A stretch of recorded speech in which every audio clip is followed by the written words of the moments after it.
বারবার ধরে এখন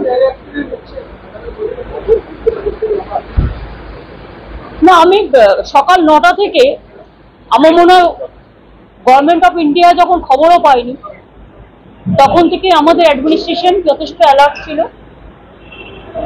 এবং সকাল 9টা থেকে আমি নিজে মনিটরিং করেছি যতক্ষণ পর্যন্ত টোটাল রেস্কিউ অপারেশন ওভার না হচ্ছে, মানে যতক্ষণ পর্যন্ত টোটাল রেস্কিউ অপারেশন ওভার না হয়েছে ততক্ষণ পর্যন্ত সকাল 9টা থেকে আমাদের পুরো অ্যাডমিনিস্ট্রেশন, চিফ সেক্রেটারি থেকে শুরু করে, ডিএম থেকে শুরু করে, পুলিশ থেকে শুরু করে, আমরা সঙ্গে সঙ্গে স্পটে অ্যাম্বুলেন্স পাঠাই, মেডিকেল হসপিটালে ডাক্তারদের পাঠাই, মেডিকেল কলেজে ভর্তির ব্যবস্থা করি, ডেড বডি রেস্কিউ করি এবং ডিজাস্টার টিম পাঠাই, টোটালটাই আমরা করি। তারপরে আফটার অপারেশন আমি সকাল থেকেই চেষ্টা করছি ফ্লাইটের, কিন্তু ফ্লাইট পাইনি। আমি এত দুর্দশা ফ্লাইটের এটা জানতাম না যে একটা নর্থ বেঙ্গলে যেতে গেলে 12টা 40-এর ফ্লাইট সকালে বুক হয়ে গেছে, তারপর মাঝে একটা ফ্লাইটও নেই, অথচ আমরা ফুয়েল চার্জ ফ্রি করে দিয়েছিলাম। এবার আমি ভাববো, তার কারণ হচ্ছে গ্রুপ নাম্বার 1 থাকবে, আমাদের এখান থেকে ফ্লাইটে সব তেল নেবে বিনা পয়সায়, সারা ভারতবর্ষ সারা পৃথিবী ঘুরে বেড়াবে, আর কলকাতার ফ্লাইটগুলো তুলে নেবে, নর্থ বেঙ্গল যাওয়ার ফ্লাইট তুলে নেবে, একটা যাতায়াতের পর্যন্ত জায়গা নেই।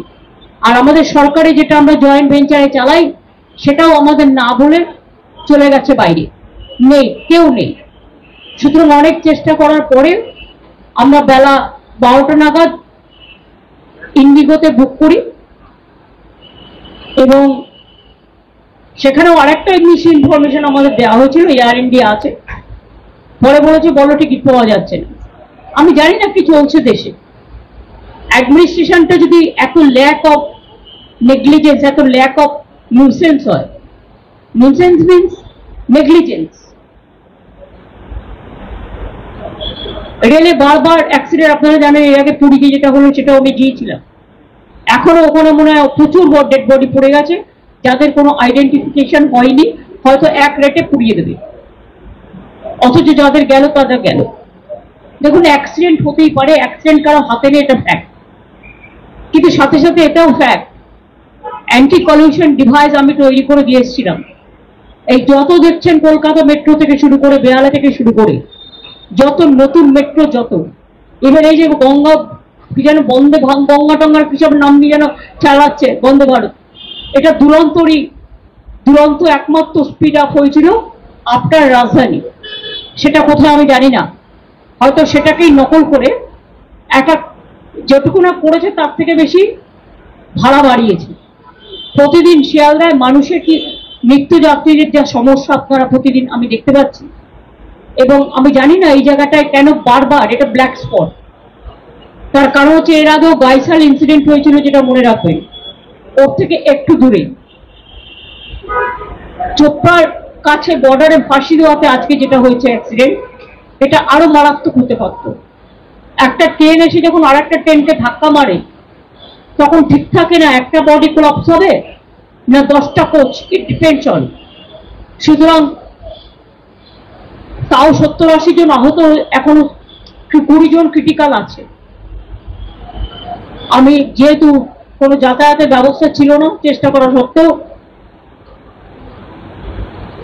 সেই জন্য দেরি হলো, কিন্তু আমি অপারেশনটা টোটাল করে দিয়েছি। আমি এখান থেকে নর্থ বেঙ্গল মেডিকেল কলেজে যাব। চোপড়ায় যেখানে সব কাজ হয়ে গেছে, নতুন করে আমি আর যাচ্ছি না। আমি সকালবেলায় ওখানকার এমএলএ হামিদুলকে ফোন করেছিলাম, ওদের আজকে বকরি ঈদ আছে, আমি বড়কে জানিয়েছি, সঙ্গে সঙ্গে স্পটে যেতেও বলেছিলাম, ও নিশ্চয়ই টেক কেয়ার করেছে, বাদ বাকি প্রশাসনও করেছে।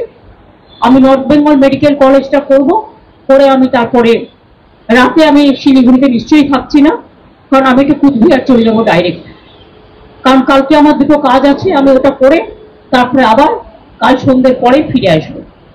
এইটুকু প্রোগ্রাম।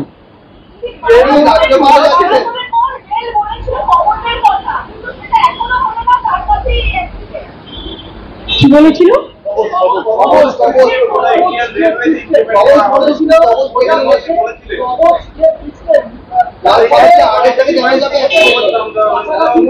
এই শুনুন, অ্যান্টি কলিউশন ডিভাইস নামটাই অ্যান্টি কলিউশন ডিভাইস, ওরা কিসের কি নাম দেবে তা আমার দেখার দরকার নেই। অ্যান্টি কলিউশন ডিভাইস আমি যখন রেল মিনিস্টার ছিলাম তখন করেছিলাম, এবং এর জন্য আমি কোঙ্কণ রেলওয়েকে কাজে লাগিয়েছিলাম। মুম্বাইতে, গোয়াতে, আমি নিজে মাডগাঁওতে গেছিলাম। সেটা দেখার পরে এটাকে আবিষ্কার করে প্রত্যেকটা ট্রেনে লাগানো হয়েছিল, যদি ড্রাইভারও ঘুমিয়ে পড়ে অ্যালার্ম দেবে, দুটো ট্রেন কাছাকাছি চলে আসলে আটকে দেবে, এরকম নানা রকম সিগন্যালিং সমস্ত। সুতরাং ওরা ওদের ভাষায় প্রত্যেকটা জিনিস, ভাতটাকে এখন কেউ ভাত বলবে, কেউ রাইস বলবে, কেউ চাল বলবে, কেউ আবার আরো কিছু নতুন ভাষা যুক্ত করতে পারে, সেটা তো আপনার নিজের ব্যাপার। আগে মানুষের রক্ষা কবচ হল, তারপরে এই সমস্ত নানা রকম কথা বলবেন।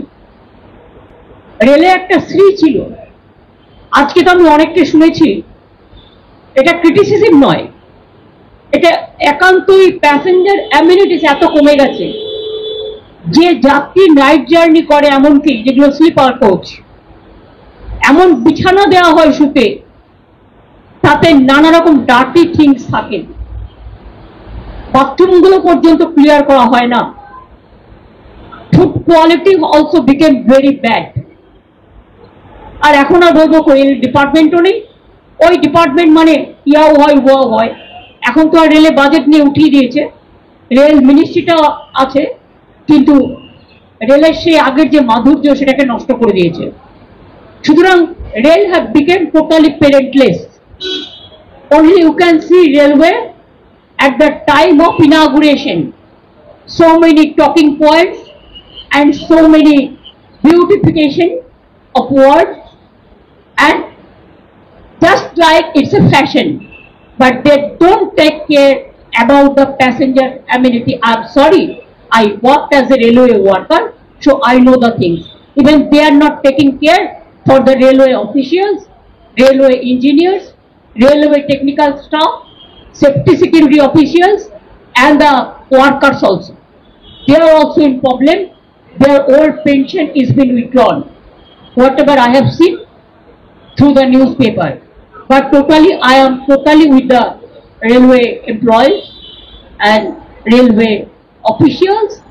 They are trying their best, but this government is careful only to take so many measures about the election, how to go for hacking, how to go for manipulation, how to go for rig the election, and hit the number one is the party to it. I'm not only telling the government who are the organizer, then where the country will go. Is it not the mockery? I think they should give more time for the governance, not for utterance. Thank you so much.